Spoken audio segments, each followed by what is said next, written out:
Hey, how you doing? As you've probably already guessed, I'm Jaytech, aka Jimbo, as my friends call me. I'm a music producer and DJ for the Anjuna Beats and Anjuna Deep record labels in England. And I'm here tonight to impart upon you all some practical and useful information that will hopefully go some way to you writing the tracks that you're really trying to write, and hopefully it'll help you in your production process. So there are just a couple of things I want to say right at the start before we get going. The first is I would very much like to thank Pyramide for hosting me here once again. I think this institution is really cool, and until I came here for the first time, I had never seen anything like it in my whole life. I basically learned all the ropes by browsing the internet and being holed up in my bedroom as a 16-year-old and having to work it all out for myself. So I think it's really good to be able to have an environment where all these people are working together and helping each other, and you've got people showing you the way and also giving you sort of links into the industry itself. I also wanted to just say, as far as any sort of in-depth kind of technical questions go, if we can kind of save any questions towards the end. Tonight's seminar is going to be 2 hours in length. For those of you who were here when I came and spoke last time, it was 4 hours then, and I would like to take this opportunity to apologize for not giving anyone a bathroom break. I actually, managed to ramble for 4 hours straight, and I don't know where the time went. So tonight will be a little bit more concise.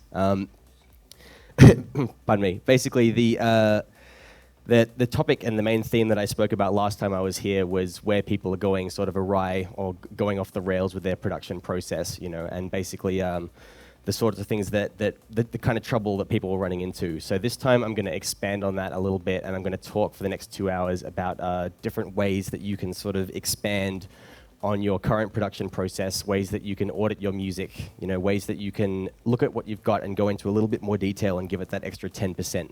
So that's going to be the gist of tonight's presentation. Just before we get going, I want to show you some video from one of the gigs that I played just a little while ago in LA.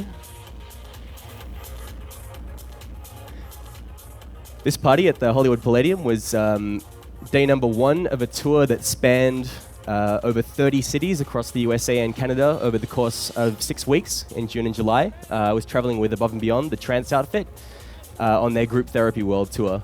So this is kind of indicative of the kind of scope of the parties that we're playing nowadays.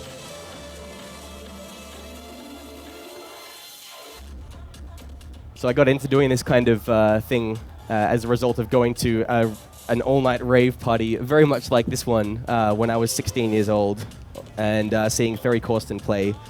He was the first DJ I ever saw, and from that point on, I was hooked and wanted to basically do this with my life.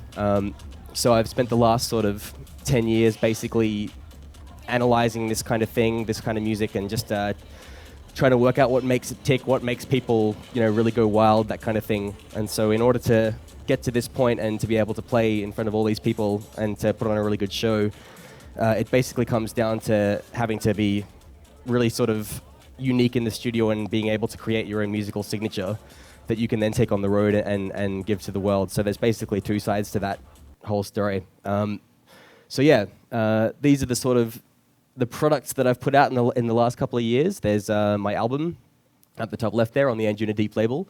That's sort of just a compilation of original tracks that I produced. Top right there is Anjuna Deep 03. That's the latest mix compilation I've done. So that's kind of on the DJ front. Thank you.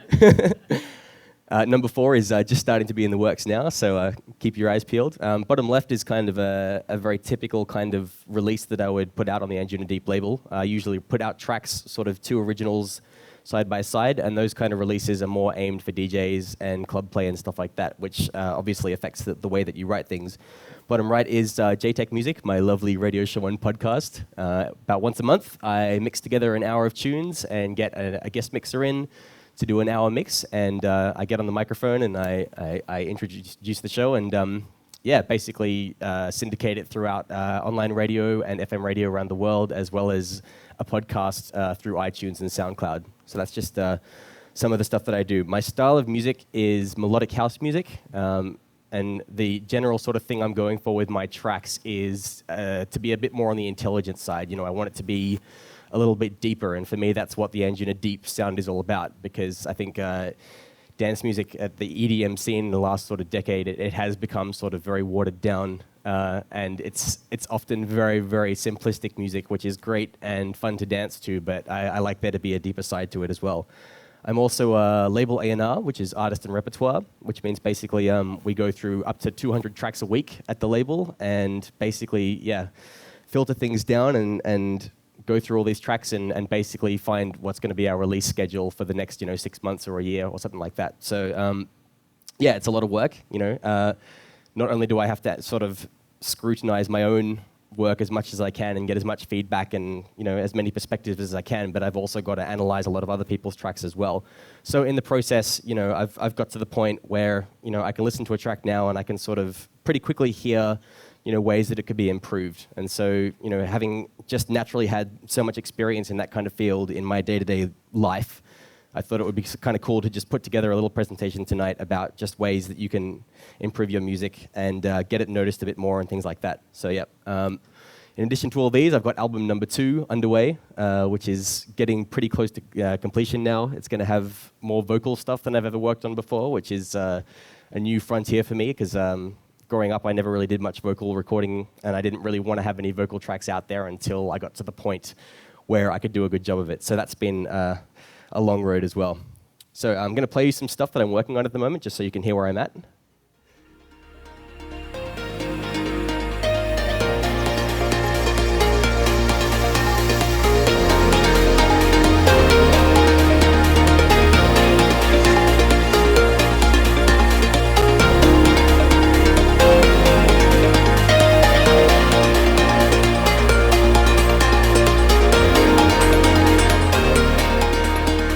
Some vocal stuff.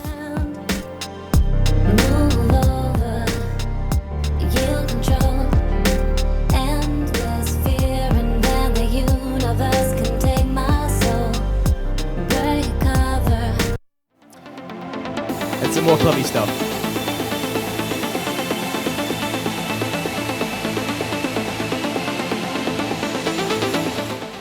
Could I just get a little bit more volume on the monitoring as well? Thanks.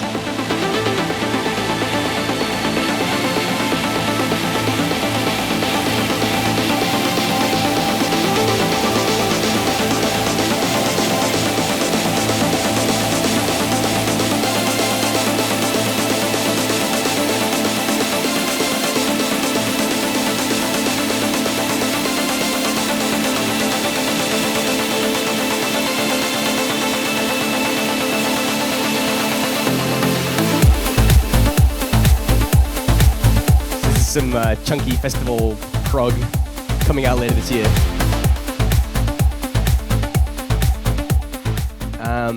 And here's some stuff that I'm really digging at the moment from other producers. Soundprank from Canada, new signing.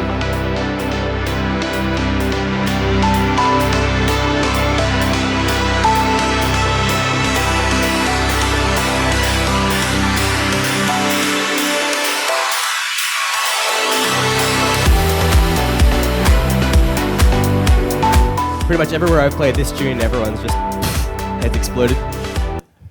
I don't know how you pronounce his name, but Levent Martin, Sunny Lax.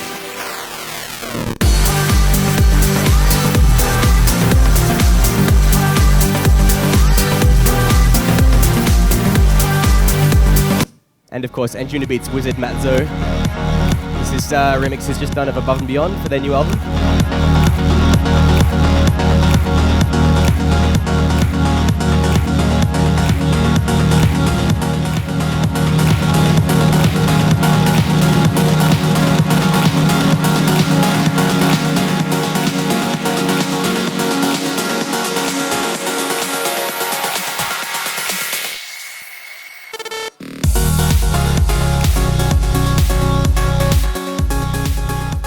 So that's kind of just indicative of the Anjuna Beats, Anjuna Deep kind of sound. We're just always going for melodic house music or trance music, as the case may be. And yeah, just basically we want to tell a bit of a story with it, and for it to be something a bit unique and a bit different to what a lot of people are playing nowadays. So yeah.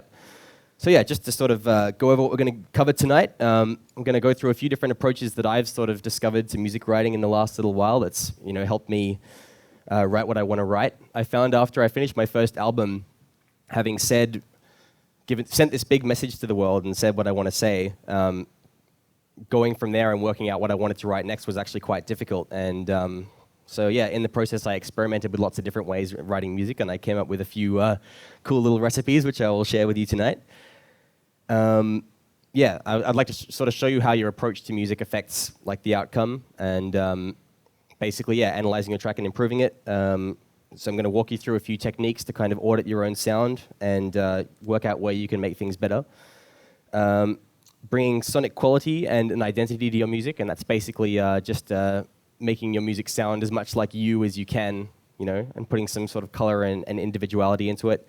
And towards the end, I'm also going to just give a few pointers on, getting your music out there, sending it to labels, marketing yourself, branding yourself, just as I did at the last seminar. So yeah, a few thoughts about EDM, as it's called here in the US. I've got to say, just having toured, for the last few months here, the way the scene is now is completely different to the last time I was in the States doing this seminar. I think it was '09 I came and spoke, and since then, yeah, there's been a massive fusion of EDM with pop music, and it's kind of all over the radio now. It's dance is becoming basically the basis for a lot of the popular music that people listen to nowadays, which I think is actually very, very cool, because it's dragging a lot of people over to this side of the field. A lot of people are listening to this kind of very, very basic, simple poppy house music, and once they've had their fill of that, then they're looking for more, and they're looking for something a little bit more deeper and a little bit more intelligent. So yeah, I think, if you ask people anywhere around the world, they'll say that, the USA is where it's happening right now. It's where it's all picking up. You've got these massive festivals like EDC and, Electric Zoo in New York, and well, basically there's just something happening quite a bit. I'm going to be playing at the Audiotistic Festival this weekend in San Bernardino and Las Vegas, which should be cool. Yeah, so I think it was David Guetta who said, rather than being credible, he'd prefer to be incredible. And I think that actually is quite a poignant sort of description of where music's going. It's becoming sort of quite crazy, and because sort of a lot of the traditional approaches to music have been filled, people are now sort of branching out a little bit, and the music's getting a bit more ridiculous, a bit more outrageous and more remarkable, And for me, that comes down to attracting attention. I think attention plays a much bigger part in music and the music business nowadays than it used to. So if you sort of think about, the tracks that are making it really big right now, they're usually remarkable in such a way that a lot of people are going to go check it out on YouTube, or, it's going to be a bit of a kind of viral phenomenon as well. So that, I think, has affected the way that we listen to music and the way that we track down music as well. I think also since the last time I came and spoke, I've spent a lot more time in Australia with all of my friends who have moved on from progressive house and completely onto dubstep and glitch and that kind of thing. So whenever I go back to Australia, I hear a lot of ridiculous wobbly music, which I think is great, and the production values of some of this stuff is absolutely through the roof, You just listen to some, especially I think in the fields of like dubstep and mid-tempo and all those kinds of things, all that grimy, wobbly kind of music, there's like some real exciting stuff happening there sonically. So yeah, I think overall the quality of production might be going down a little bit because there are so many new producers onto the scene, and most of the people that I've spoken to have attributed this to basically people not having a good enough understanding of the tools in their studio. People are now sort of, they've got access to so many different kinds of tools and synthesizers and effects and things like this, and not really such a good understanding of how to use them. And so yeah, as you look on Beatport, you see 3,000 tracks a week coming out or whatever, and sometimes only 1% of those will be up to a standard that I would call releasable, or up to a standard that I would say is 100% finished. So yeah, that's sort of what I want to talk to people about tonight is, just because of the fact that we listen to hundreds of tracks a week and we walk away with one or two that we actually want to use, it means that if you want to have your music recognized in this day and age, it needs to be 100% finished. It needs to be 100% of what you are capable of, because stopping short of the mark just basically cancels out the attempt in the first place. So yeah. Yeah, there's a big boom for social media, that kind of thing. Basically Facebook and all that kind of stuff is very much taking over the market, which is kind of a double-edged sword. It's kind of a bit strange in one way, but it's also breaking new ground for ways of distributing your music. So I'm going to go through that a bit later as well.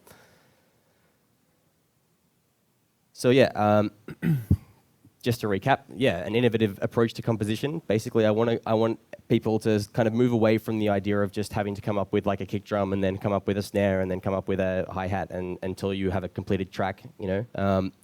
Yeah, maximizing the use of tools at our disposal. I'm going to show you basically some more in-depth stuff on incidental effects and melodies, ostinatos and atmosphere, which I'll explain a bit more in detail a little bit later. Basically, ways that you can use these musical tools to just bring a bit more individuality to your music.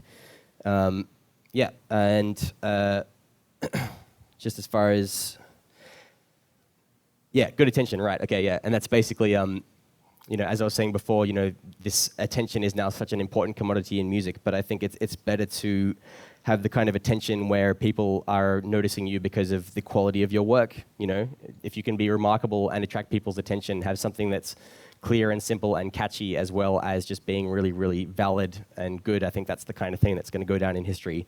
So yeah, that's the gist of it. I'm going to split it into 6 parts.